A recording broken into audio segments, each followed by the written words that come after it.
Self in the service of others may seem idealistic and naive. We would do well to reflect on this mantra in our schools.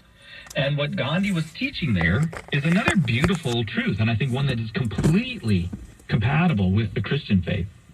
The best way to find yourself is to lose the service of others. As a matter of fact, I do feel like at certain points in my life, and maybe you feel this way, 888-914-9149.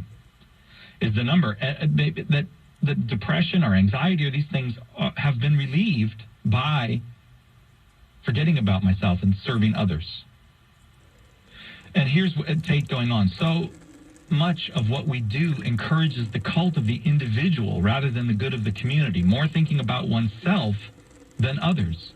Just as children need to learn values, so they need to learn the concept of being a small part of a larger world.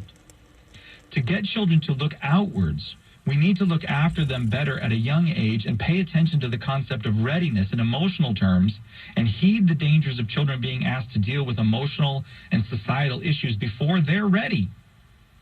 Okay, we're dumping too much on kids, social media, all this other stuff, but we as parents, we're dumping too much on kids and we're not preparing them. And so then we come up with this idea of mindfulness.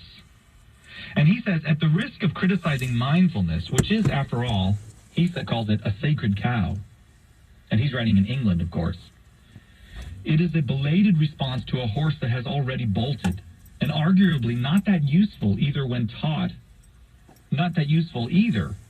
in isolation. Taught badly, and how many teachers teach it well, it can arguably create more angst and introspection among children.